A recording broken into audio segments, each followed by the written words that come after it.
In just 4 days, an entire civilization would vanish, consumed by flames that would burn so hot, they melted church bells and turned ancient stones to powder. This is the story of how medieval London died, and how from its ashes, the modern world was born. Close your eyes and let your breathing slow, deeper, deeper still. Tonight, we're traveling back to September 1666, to witness one of history's most extraordinary transformations. Picture a London where a baker's forgotten ember would trigger a chain of events that would reshape an empire, where narrow cobblestone streets wind like ancient rivers between timber-framed houses that lean so close together, neighbors could shake hands from their upper windows. The air carries the scent of wood smoke, baking bread, and the Thames flowing just beyond. This medieval city of nearly 400,000 souls has no idea that it's about to face 4 days and nights that will transform it forever. But this is not merely a tale of destruction. It is a story of human resilience, of how catastrophe can become opportunity, and how from the ashes of the old, something magnificent can rise. Let the gentle rhythm of history carry you away as we witness London's most defining moment, the Great Fire that would erase 1,000 years of history and, in doing so, birth the London we recognize today. Breathe deeply and imagine yourself walking through the London of September 1666. Feel the uneven cobblestones beneath your feet as you navigate streets so narrow that cart wheels leave grooves in the wooden posts of shop fronts. This is a city built upon itself, layer after layer, for over 1,000 years. The houses rise around you like ancient trees, their upper floors jutting out over the street, creating a canopy of creaking timber and diamond-paned windows.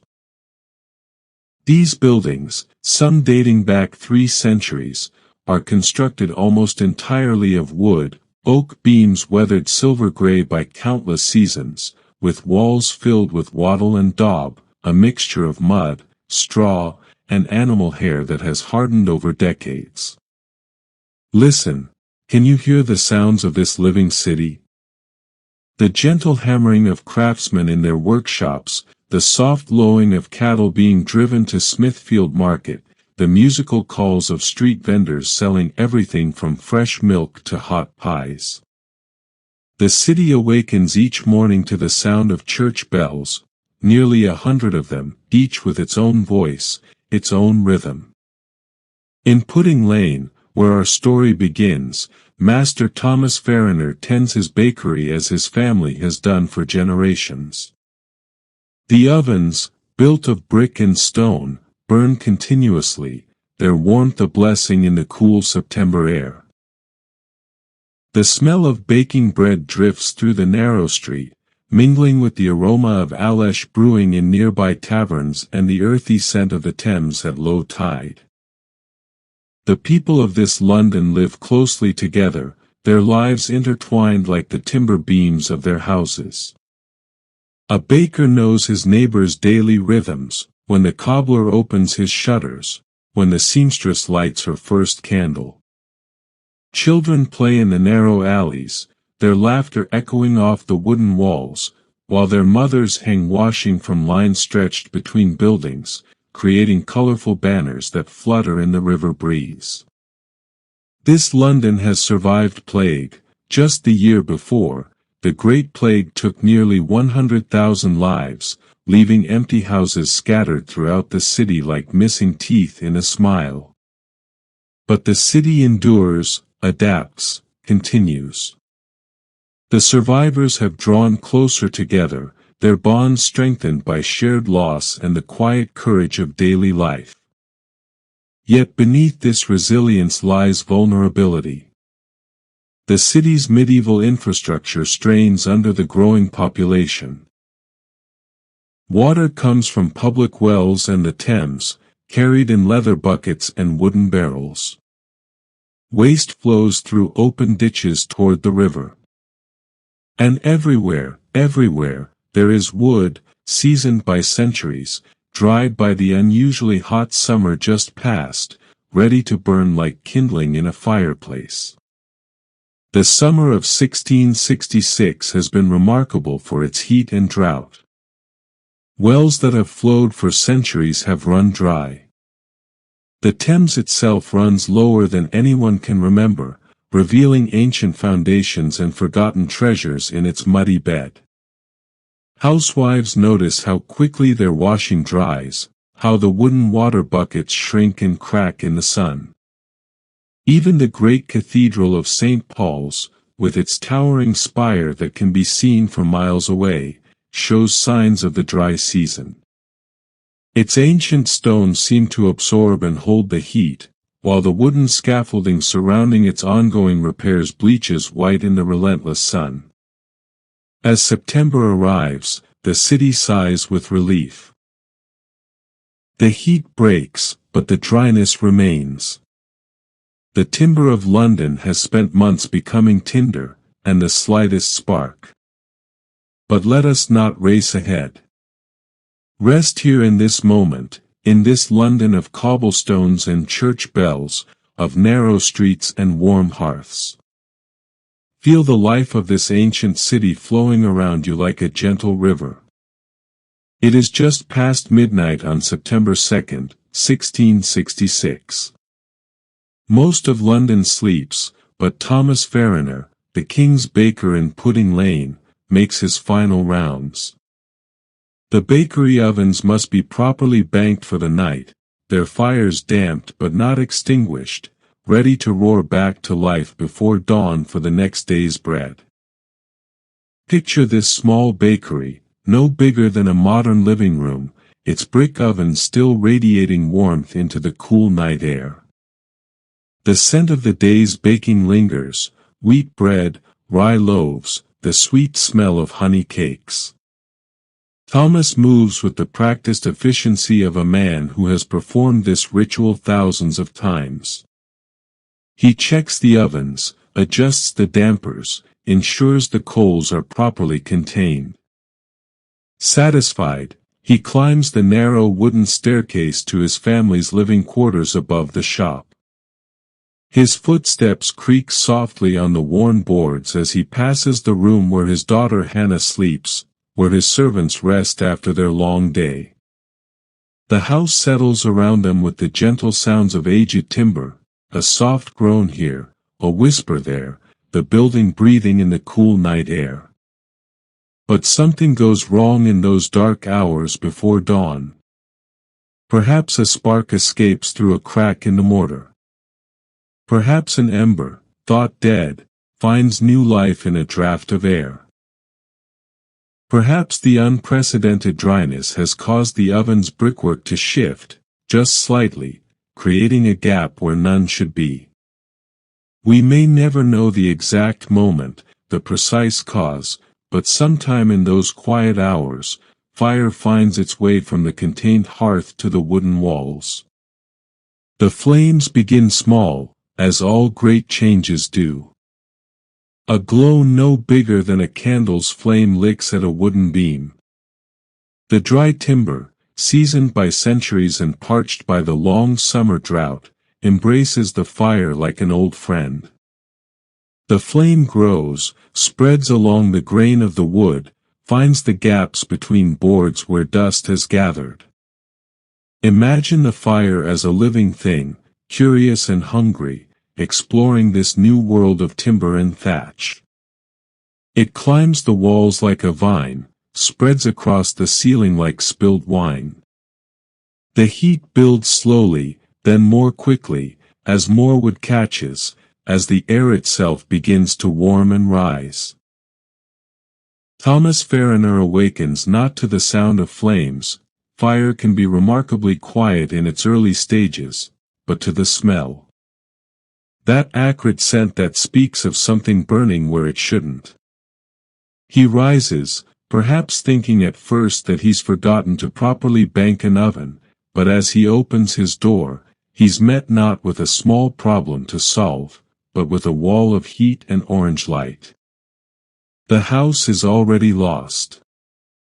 The fire has spread faster than seems possible, fed by the drought-dried timber, pulled upward by the chimney effect of the narrow staircase. Thomas shouts for his family, for his servants. They must escape now, immediately, before the old wooden structure becomes a trap. His daughter Hannah wakes to her father's urgent voice. The servant Thomas Dagger stumbles from his bed, confused by the growing heat and the dancing shadows on the walls. They have minutes, perhaps less. The narrow staircase fills with smoke. The familiar house becomes a maze of danger in the flickering light. But there is another way out, the windows of the upper floor. London's houses are built so close together that neighbors can indeed reach from window to window. Thomas helps his daughter climb across to the adjacent house, their neighbor welcoming them with frightened but helping hands. Thomas Dagger follows, the group of them balanced precariously between buildings as the fire roars behind them. They are safe. The family survives. But one servant, a maid whose name history has forgotten, panics at the height, refuses to make the leap between buildings. She retreats into the burning house, and the flames claim London's first victim of what will become its greatest fire. As Thomas Fariner and his family huddle in their neighbor's house, watching their livelihood consumed by flames, they believe they are witnessing a personal tragedy, the loss of their home, their business, their way of life.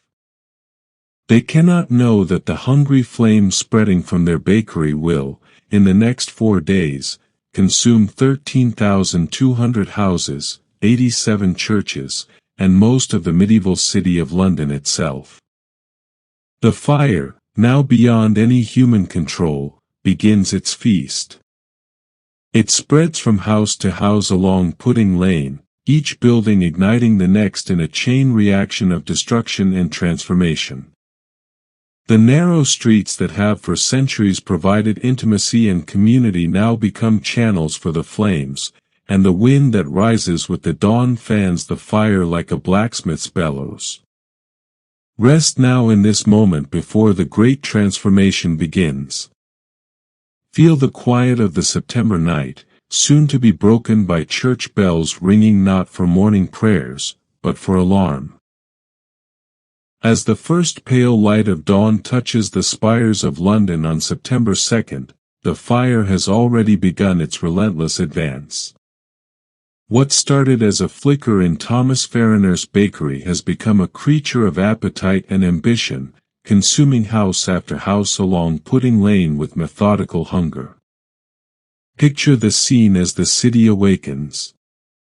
The early risers, the bakers preparing for their daily bread, the fishmongers heading to Thameside markets, the servants drawing water from public wells, step into streets filled with the acrid scent of smoke. But smoke in London is common, every house has its hearth, every workshop its forge. At first, few pay attention to the growing orange glow in the distance. Samuel Pepys, the naval administrator whose diary will preserve this moment for history, awakens in his comfortable house on Seething Lane. A man of curiosity and careful observation, he notices the unusual brightness in the sky, the way the smoke seems thicker than usual. But even Pepys, who will become our most detailed witness to these events, initially dismisses it as a fire of no great concern. Some fire in the city, he writes in his diary that morning, with the casual tone of a man accustomed to London's frequent small blazes. But this fire is different. The unprecedented drought has turned London into a vast pile of kindling. The timber-framed houses, their wooden walls and thatched roofs dried to the consistency of paper, ignite with startling speed. The fire doesn't creep from building to building, it leaps, carried by wind and its own fierce heat, jumping narrow streets as easily as a person might step over a puddle. The wind is the fire's greatest ally. A strong easterly breeze, unusual for September, rises with the sun and drives the flames westward toward the heart of the city. This wind, which Londoners might normally welcome for its cooling touch, now becomes an instrument of destruction, carrying burning thatch and wooden shingles like deadly confetti, starting new fires wherever they land. Listen to the sounds of this awakening disaster. The crackle and roar of flames consuming centuries-old timber. The crash of falling beams as buildings collapse in on themselves. The shouts of bucket brigades forming spontaneously as neighbors try to save what they can. The thunder of hooves as mounted messengers carry news of the fire spread to the Lord Mayor and the King. The Lord Mayor, Sir Thomas Bloodworth, arrives at the scene as the fire spreads beyond Pudding Lane into the surrounding streets. A man more accustomed to the quiet administration of civic duties than to crisis management, he surveys the growing conflagration and makes a decision that will haunt him forever. Looking at what he still believes is a containable blaze, he dismisses the severity of the situation with words that history will remember: pish. A woman might piss it out. His contempt for the fire's power reflects the medieval mindset of London's leadership. In an age before professional fire services, before coordinated emergency response, fires were fought by neighbors with leather buckets and hand-operated water engines. Large fires were dealt with by creating fire breaks, deliberately demolishing buildings in the fire's path to starve it of fuel. But this fire moves too quickly for such traditional methods. By the time Bloodworth recognizes the true scale of the disaster, the flames have advanced far beyond any hope of simple containment. The fire has consumed Fish Street Hill and is approaching the ancient London Bridge, where houses built directly onto the bridge's stone spans create a combustible corridor across the Thames. The bridge itself becomes a scene of desperate drama. For centuries, London Bridge has been more than a crossing, it's been a street in itself, lined with shops, houses, and even a chapel, all balanced precariously on the medieval stone arches. The residents of these bridge-bound homes now face a terrifying choice: flee and lose everything, or stay and risk being trapped by flames on both sides. Many choose flight, loading carts and wagons with their most precious possessions and joining a growing stream of refugees heading south across the Thames. The bridge, normally busy with daily commerce, becomes a one-way river of humanity flowing away from the advancing fire. Families carry children, elderly grandparents are helped by strong arms, and everywhere there are the sounds of wheels on stone, voices calling out to separated family members, and the distant roar of the approaching flames. The fire reaches Thames Street, the broad thoroughfare that runs along the river's north bank. Here it finds a feast of combustible materials that will fuel its growth from a local disaster into a citywide catastrophe. Thames Street is London's warehouse district, lined with buildings storing everything that makes the city wealthy: timber from the Baltic, wine from France, oil, tar, hemp, and most dangerous of all, enormous quantities of coal. When the fire reaches these warehouses, it transforms. The carefully stored goods that represent London's prosperity become accelerants for its destruction. Barrels of oil explode like cannons, sending burning liquid flowing through the streets. Stacks of coal catch fire and burn with intense, prolonged heat. The very wealth of London feeds the fire that threatens to destroy it. The coal fires burn with a heat so intense that they begin to affect the weather itself. The superheated air rises in massive columns, creating its own wind systems, drawing fresh air in from all directions to feed the growing conflagration. Witnesses describe seeing firebrands, burning pieces of wood and thatch, carried by these fire-driven winds for hundreds of yards, starting new blazes far ahead of the main fire front. As the afternoon of September 2nd wanes, it becomes clear that London faces something unprecedented. This is not another manageable fire that will burn a few houses and be forgotten. This is a force of nature that threatens the very existence of the ancient city. Samuel Pepys, his earlier dismissal now replaced by growing alarm, writes, "I see the fire grow, and in corners and upon steeples and between churches and houses, as far as I can see up the hill of the city, in a most horrid malicious bloody flame. The fire has found its voice, and it roars."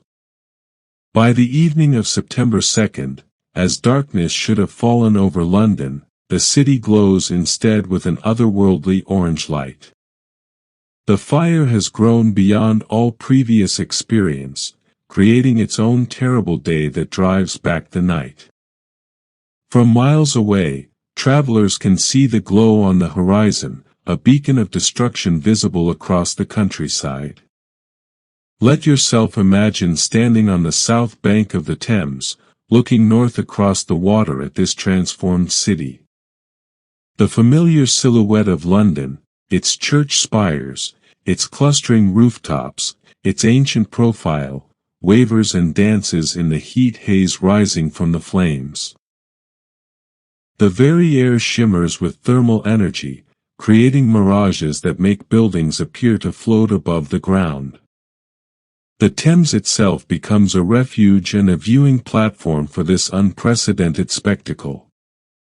Boats of all sizes crowd the river, fishing vessels, cargo barges, even the gilded wherries that normally carry wealthy passengers in comfort. Now they serve as floating sanctuaries for families fleeing the flames, their worldly possessions piled high in whatever craft they could find or hire. Samuel Pepys takes to the water himself, commissioning a boat to carry him and his party along the river so they can witness and understand the scope of the disaster. His diary entry for this evening captures both the terror and the awful beauty of the scene. "We saw the fire as one entire arch of fire from this to the other side of the bridge, and in a bow up the hill for an arch of above a mile long. It made me weep to see it." From the safety of the river, Pepys and his companions watched London's medieval heart consumed before their eyes.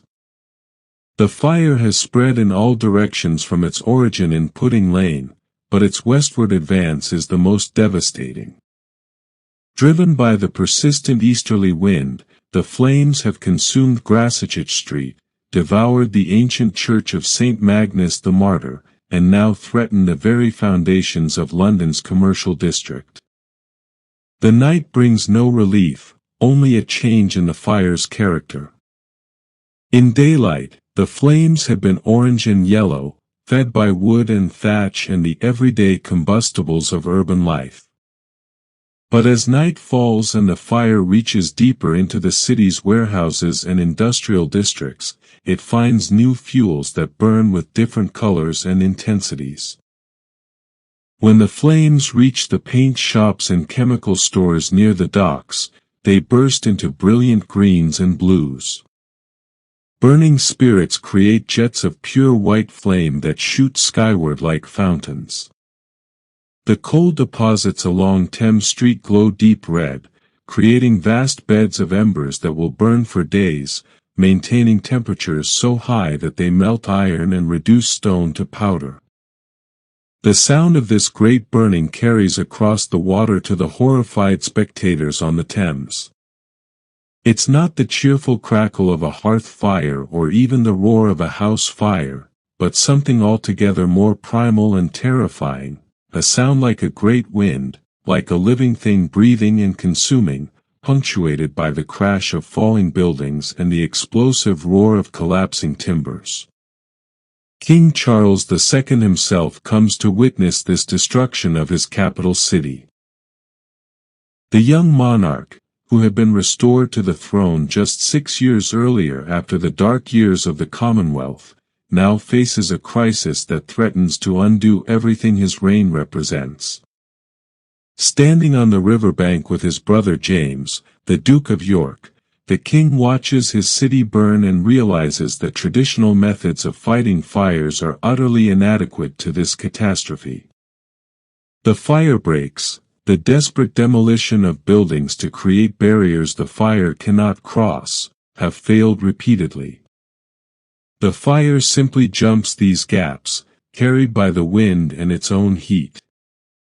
Entire streets are sacrificed in attempts to stop the advance, but the flames continue their relentless westward march toward the heart of the City of London. Churches that have stood for centuries become torches in the night. The medieval church of St. Lawrence Pountney, with its ancient wooden roof and centuries of accumulated furnishings, burns like a beacon. St. Bartholomew by the Exchange follows, its bell tower crashing down in a shower of sparks that starts new fires 100 yards away. But it is the advance toward St. Paul's Cathedral that fills Londoners with the deepest dread. The great cathedral, with its towering spire reaching 489 feet into the sky, has been the spiritual heart of London for over 600 years. Its massive stone walls have weathered the Norman Conquest, the Black Death, the Wars of the Roses, and the recent plague. Surely, the people think, surely the cathedral will stop the fire's advance. As Monday night turns into Tuesday morning, September 3rd, the fire continues to spread with undiminished fury. It has now consumed hundreds of houses, dozens of churches, and entire neighborhoods. The medieval London of narrow streets and timber-framed buildings is being erased, block by block, street by street.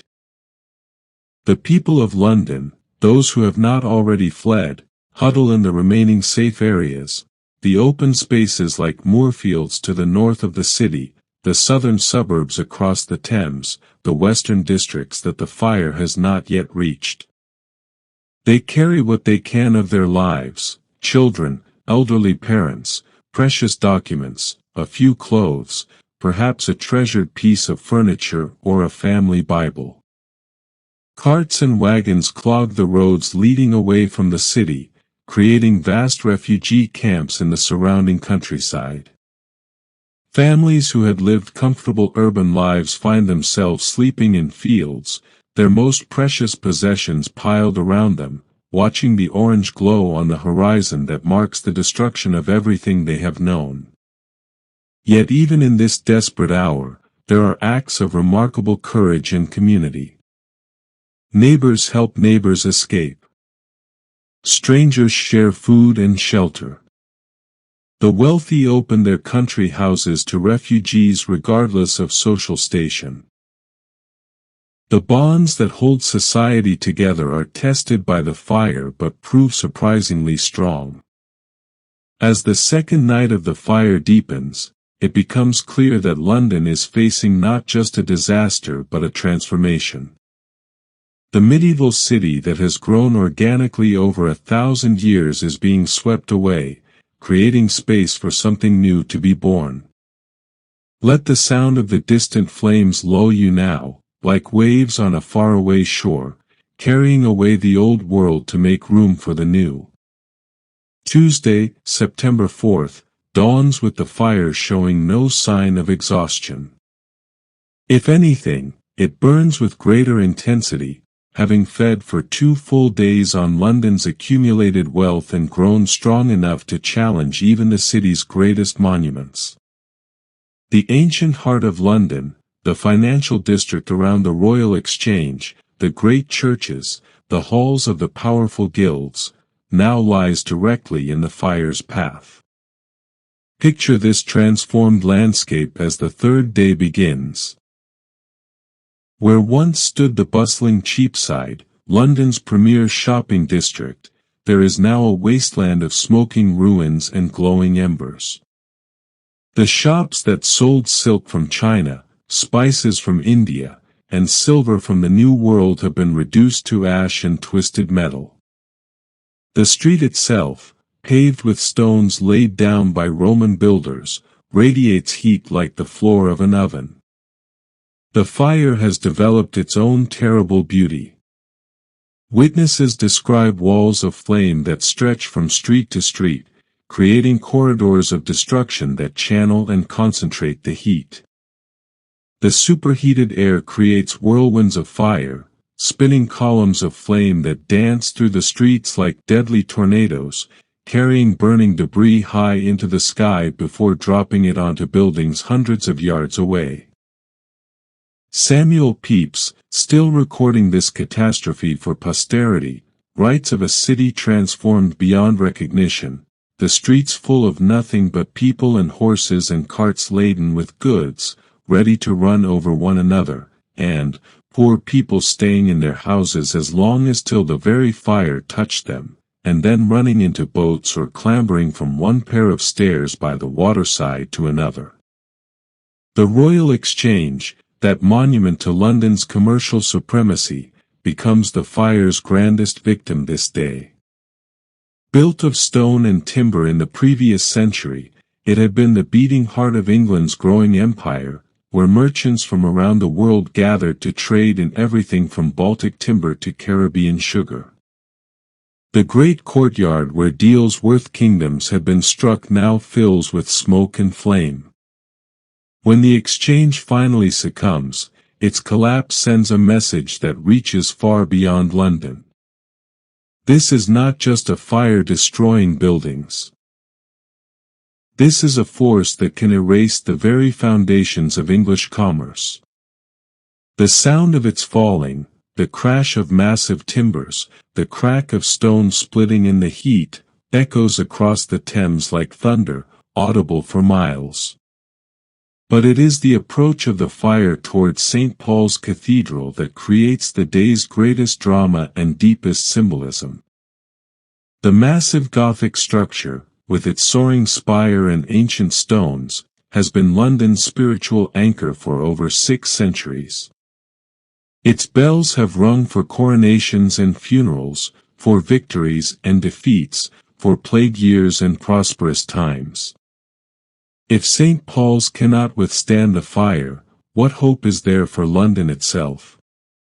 The cathedral sits atop Ludgate Hill, the highest point in the old city, surrounded by a precinct of smaller buildings, houses, shops, and the workshops of the craftsmen who maintain the great building. As the fire approaches from the east, these surrounding structures become its pathway to the cathedral itself. The cathedral's clergy and the surrounding residents have been watching the fire's advance for days, hoping that the open spaces around the building and its massive stone construction will provide protection. The cathedral has survived so much: Viking raids, the dissolution of the monasteries, the recent plague. Surely it will survive this fire as well. But this fire is unlike anything in London's history.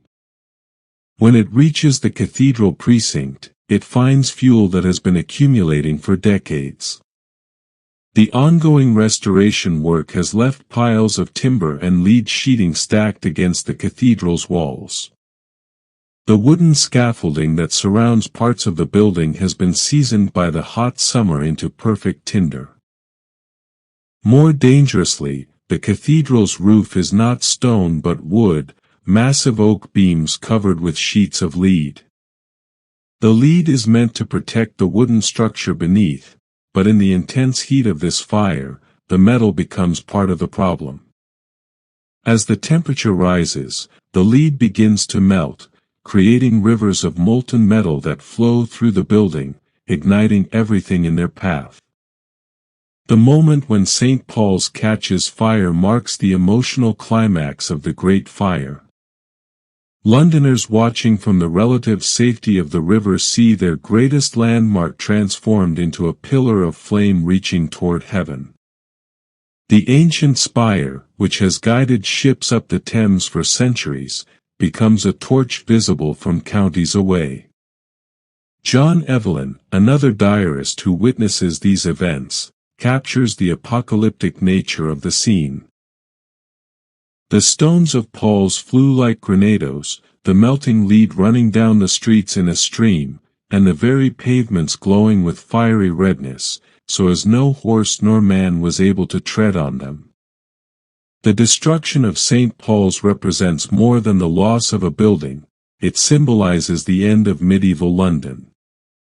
The cathedral has been the city's most enduring landmark, its spire the reference point by which Londoners navigate their daily lives.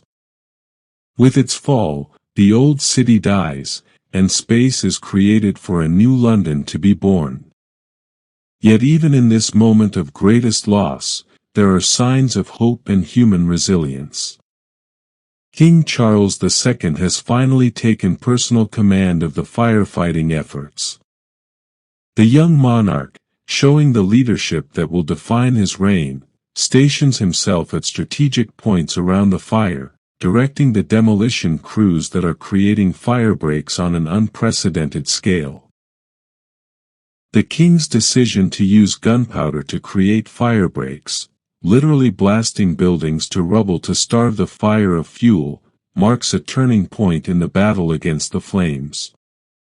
These explosive demolitions, carried out by teams of soldiers and sailors working under the direct command of the Duke of York, finally begin to slow the fire's advance. As Tuesday night falls, the fire still burns across vast areas of the city, but its westward advance has been halted.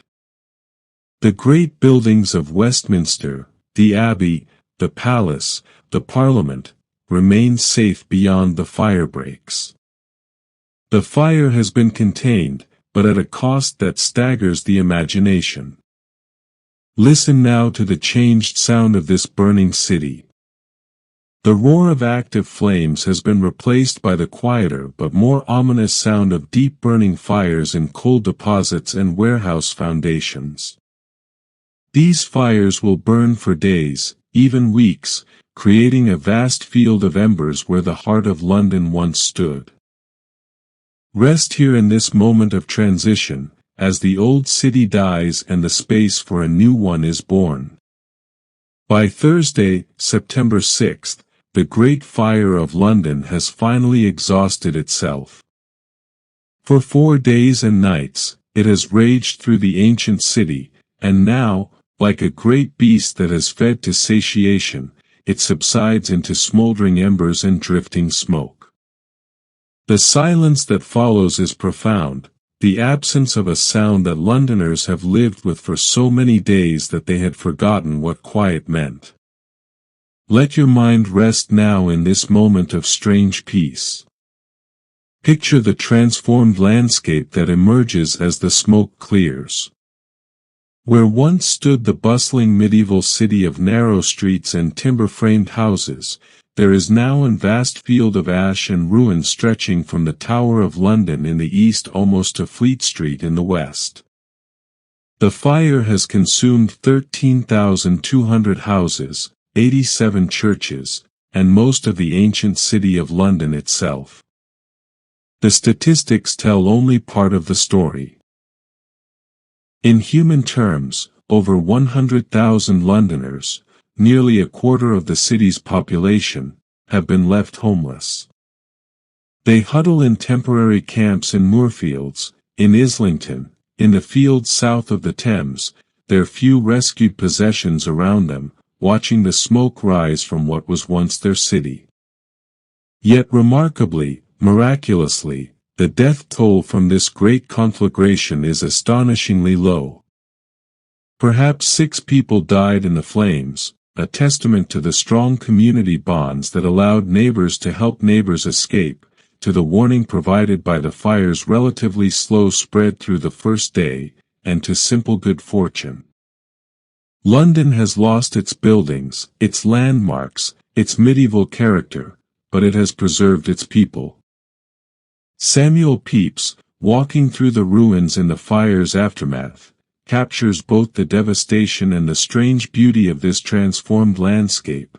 I walked into the town and found that, by the great fire, I could go all the way by the waterside. And did make me weep to see the city, which is now reduced to a very small compass. But from these ashes, something extraordinary begins to emerge almost immediately. Within days of the fire's end, plans are being drawn for a new London, not just a replacement of what was lost, but a reimagining of what a great city could be. Christopher Wren, the brilliant architect and mathematician, presents King Charles II with designs for a completely new urban layout, broad avenues radiating from central plazas, buildings of brick and stone rather than wood, and a new St. Paul's Cathedral that will be one of the architectural wonders of the world. Though Wren's grand plan proves too ambitious for immediate implementation, property rights and the urgent need for shelter make such comprehensive rebuilding impossible.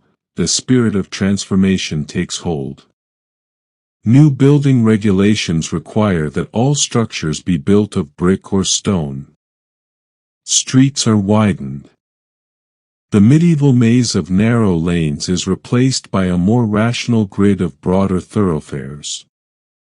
The new St. Paul's Cathedral, which will take Wren 35 years to complete, rises like a phoenix from the ashes of the old. Its great dome, visible from all over London and far into the surrounding countryside, becomes not just a landmark but a symbol of renewal and resilience. This is no longer the soaring Gothic spire of medieval times, but something entirely new, a statement of confidence in reason, in human capability, in the future. The Great Fire, in destroying medieval London, makes possible the birth of modern London. The city that rises from the ashes will become the capital of a growing empire, a center of scientific revolution, and eventually the largest city in the world. The fire that seemed like the end of London's story was actually the beginning of its greatest chapter. As we reach the end of our journey through these 4 days in 1666, let yourself feel the profound transformation that has occurred. A city has died and been reborn.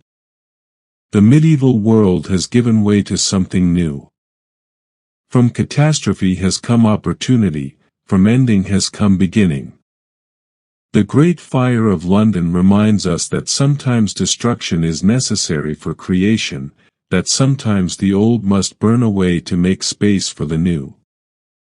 In our own lives, in our own times of trial and transformation, we can remember the lesson of London, that from ashes, with courage and vision and the help of our community, we can build something better than what came before. Let the gentle sound of these closing words carry you into peaceful sleep, knowing that even in destruction, there is hope, even in endings, there are new beginnings, and that the human spirit, like the great city of London, has the power to rise again, stronger and more beautiful than before. Sleep well, knowing that tomorrow, like London after the fire, holds the promise of renewal.